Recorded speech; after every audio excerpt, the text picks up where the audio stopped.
What if I told you the one nation the United States fears the most isn't the one with the biggest army, the largest economy, or the loudest voice, but the one that refuses to bow? This isn't about politics. This is about truth, the kind the world isn't ready to face. Behind every sanction, behind every threat, behind every headline lies a fear that runs deeper than oil, deeper than war, a fear of something that cannot be controlled. Iran didn't just survive decades of isolation.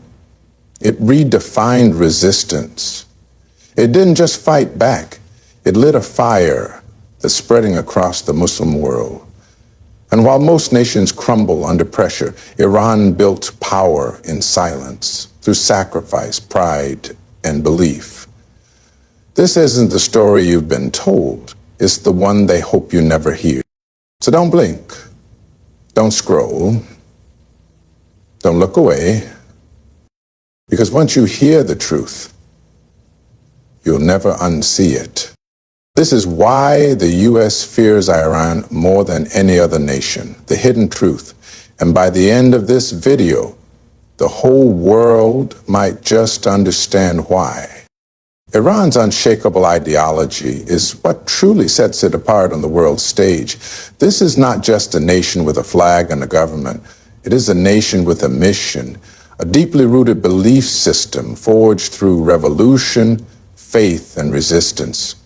When the Islamic Revolution erupted in 1979, it didn't just overthrow a monarchy. It sent a shockwave through the entire Western order. For the first time in modern history, a country stood up and said no, not just to imperialism, not just to Western domination, but to the entire system of secular materialism that was being imposed on the world. Iran didn't just want independence in politics or economics, it wanted ideological independence. And that's what scared the U.S. the most. Because you can negotiate with a politician, you can manipulate an economy, you can even overthrow a government, but you can't easily destroy an idea, especially when that idea is rooted in sacrifice and martyrdom, in a spiritual belief that dying for a cause is more honorable than living in submission. The ideology of Iran is built on resistance, not just against occupation or injustice, but against moral decay, cultural infiltration, and the erasure of identity. It rejects the modern colonial mindset, not just in military terms, but in spiritual terms. That's why every missile test, every speech, every flag waved in resistance carries more weight than just politics. It carries meaning.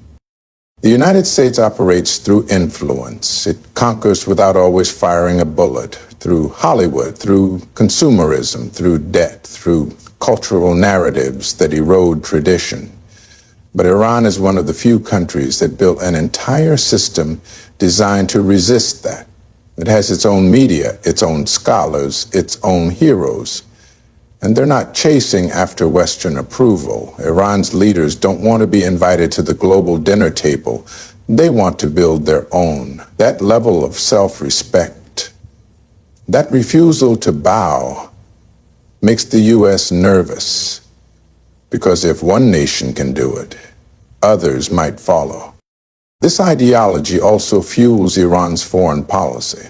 Its support for movements in Palestine, Lebanon, Syria, and Yemen isn't just political maneuvering, it's ideological solidarity. Iran sees itself not just as a nation, but as a voice for the oppressed.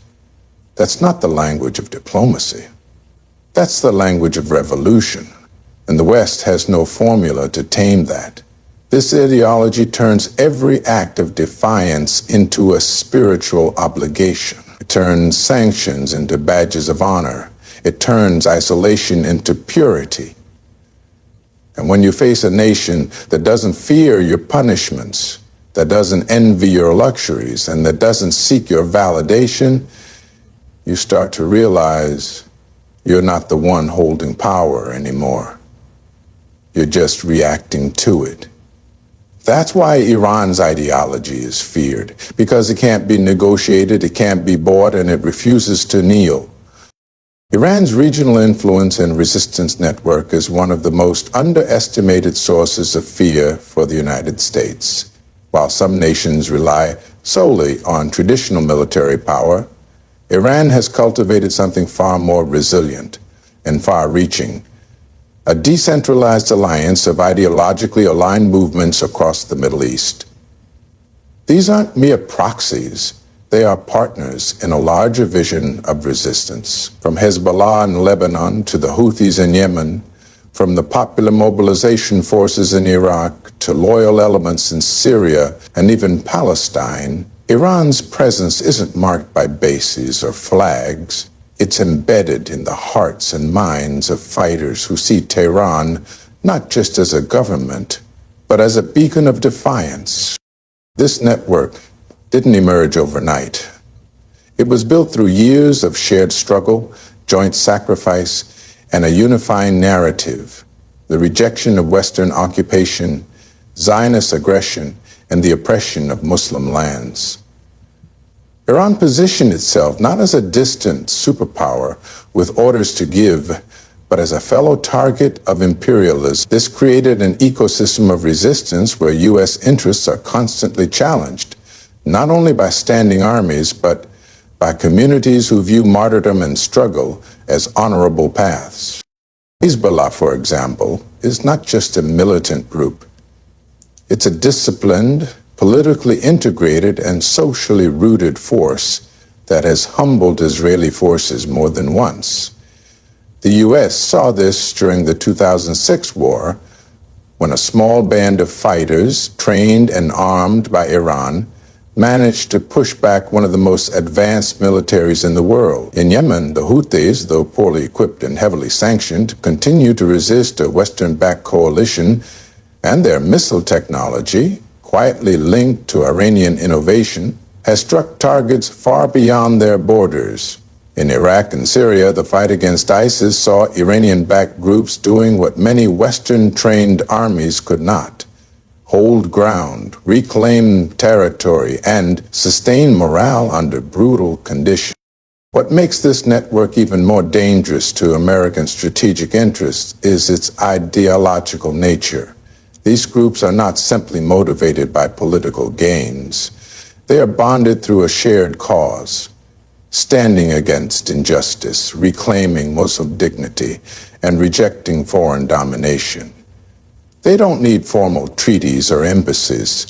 Their alliance is written in blood, sacrifice, and purpose. Iran is not just a country behind these movements. It's the spiritual backbone of a growing resistance that spans borders, languages, and even sects. This terrifies U.S. policymakers because traditional tools of war are ineffective against it. You can't drone ideology. You can't sanction loyalty. You can't invade every pocket of resistance. Iran's influence doesn't collapse with a regime change. It multiplies through struggle. And for every leader the U.S. tries to eliminate, 10 more rise up with greater conviction. This network has become the silent army that Washington cannot touch directly. And that's why the fear runs deep. Iran's ability to survive and even thrive under decades of crippling sanctions is one of the clearest signs of its strength and independence, and one of the key reasons the United States fears it so deeply. When most countries are subjected to the level of economic warfare Iran has endured, they collapse from within. Their systems break down, their people riot, and their governments beg for relief. But Iran took a different path. Instead of folding, it adapted. Instead of depending on outside help, it turned inward and began building self-reliance, piece by piece.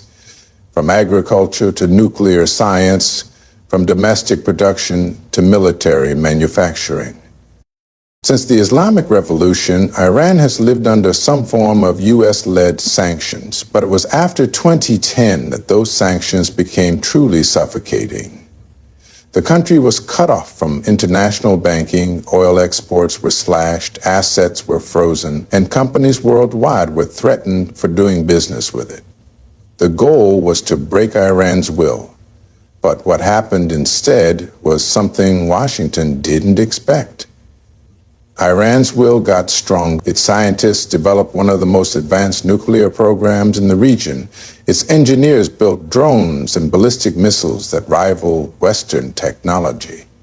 Its economy, while wounded, adjusted to a new reality where dependency on foreign powers was no longer an option. Iran began producing its own food, investing in local industries, and forging economic ties with alternative powers like China and Russia. It strengthened domestic supply chains and created a resistance economy, a concept where survival under pressure becomes a strategic advantage. The message was clear: you can't isolate us because we've learned to live without you. The U.S. watched in frustration as every round of new sanctions only sharpened Iran's survival skills. When the Iranian rial fell, the country didn't implode. When oil exports dropped, it found new buyers or reduced dependency. When banks were blocked, it turned to cryptocurrency, barter systems, or local currencies in trade. This self-sufficiency created something far more dangerous than just economic stability. It created national confidence. Iran's people began to see hardship not as defeat, but as a test. They became accustomed to sacrifice, and they understood that their country was being punished not for aggression, but for defiance. That gave them pride, not fear. And that's where the real problem for the U.S. lies. A population that survives without you becomes a population you can't control. A country that doesn't need your money, your systems, or your markets is a country that can stand alone. And in today's world, independence is the rarest and most powerful weapon a nation can possess. Iran didn't just endure sanctions, it used them as fuel. It exposed the limits of American pressure and proved to the world, especially other oppressed nations, that resistance is possible. That's what makes Iran so dangerous to U.S. interests. Not because it's rich, not because it's aggressive, but because it refuses to be broken. Iran's strategic geography and its control over vital global oil routes, especially the Strait of Hormuz, give it a level of influence that few nations can rival. And it's a major reason the United States fears direct confrontation with the Islamic Republic. The Strait of Hormuz is one of the most important choke points in the world. Roughly 1/3 of the world's seaborne oil passes through this narrow waterway, linking the oil-rich Gulf states to global markets. If Iran were to block or disrupt this strait, the global economy would feel it instantly. Oil prices would skyrocket, shipping routes would be thrown into chaos, and markets would tumble. This isn't theory. It's reality. And both Washington and Wall Street know it. Iran has made it clear on several occasions that if it is provoked or cornered, it holds the ability to respond in a way that hurts not just its enemies, but the global system itself. That kind of leverage is not easy to obtain, and it's even harder to neutralize. The U.S. has poured billions into military bases around the region, stationed fleets in nearby waters, and trained allied forces in Saudi Arabia and the UAE. Yet none of that changes the geographic fact. Iran is right there, sitting next to the choke point of global energy. No amount of military presence can remove that reality. In fact, the more the U.S. crowds the Gulf with ships and troops, the more volatile the region becomes, and Iran knows how to turn that tension to its advantage. This isn't just about oil, it's about unpredictability. Iran has shown that it doesn't need to block the Strait of Hormuz outright to make the world nervous. A single drone strike on a Saudi oil facility, a mysterious explosion near a tanker, or a missile launch in the wrong direction, all of these can send shockwaves through the energy markets. This constant uncertainty is a weapon in itself. The U.S. prides itself on global stability, But Iran has proven it can shake that stability anytime it chooses without firing a shot in open war. That asymmetric power is terrifying to a country that thrives on control. Iran's geography also places it at the heart of the Middle East, bordering Iraq, Afghanistan, Pakistan, and the Persian Gulf, with access to Central Asia and the Caspian Sea. That means it's not only in a strong position economically, but also strategically. It can influence multiple regions at once, from South Asia to the Caucasus to the Gulf. And while the U.S. tries to pivot toward Asia or tighten its grip on Europe, it knows it can't ignore Iran without risking major consequences. Every pipeline, every trade route, every military base in the region operates with one eye on Tehran. This is what makes Iran such a critical player and a nightmare for those who want to dominate the region. Its location is not a weakness, it's a fortress. Iran's cultural and revolutionary pride is a force that cannot be measured by weapons or wealth, but it's one of the most powerful reasons why the United States fears Iran more than any other nation. Unlike many countries that have been reshaped by colonialism or softened by materialism, Iran holds on to a deep sense of history, identity, and purpose. Its culture is not just about traditions or art, it's about legacy. The Persian civilization stretches back thousands of years, and that pride has been woven into the soul of modern Iran. When the Islamic Revolution took place in 1979, it didn't erase Iran's past. It merged it with something even more powerful: the spiritual conviction of Islam and the revolutionary spirit of resistance. This is not a population that forgets its heroes.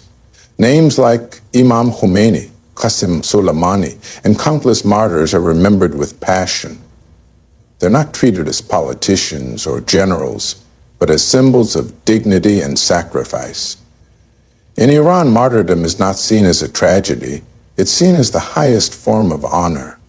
And that worldview is something the West cannot understand or manipulate. You can't intimidate people who believe that dying in the path of justice is a victory. You can't bribe a nation whose spirit is rooted in divine purpose rather than personal gain. This revolutionary pride is passed down through generations. Iranian youth are not aimless. They're raised on stories of resistance, of struggle, of standing tall in the face of superpowers. That kind of education creates citizens who are not easily swayed by propaganda or tempted by material distractions. It creates a people who see themselves as guardians of a mission, not just for Iran, but for the oppressed everywhere. They believe they have a responsibility to speak for Palestine, to stand against arrogance, and to defend their faith with both word and action. And this conviction scares the U.S. more than any weapon ever could. Because when a nation is united not by fear or greed, but by belief, it becomes almost impossible to conquer. The West is used to dealing with regimes that crumble under pressure, leaders who sell out their own people for security or status, societies that forget their identity in pursuit of comfort. But Iran doesn't play by that rule book. It teaches its children to question the West, to challenge narratives, and to hold on to their values no matter the cost. That is a direct threat to the system of control that the U.S. relies on. Iran's pride is not arrogant, it's grounded.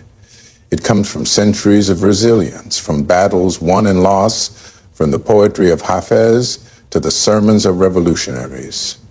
It is a culture that has tasted oppression but never accepted defeat. And it is this deep, unshakable confidence in who they are and what they stand for that makes Iran a nation the U.S. cannot intimidate, cannot reshape, cannot ignore.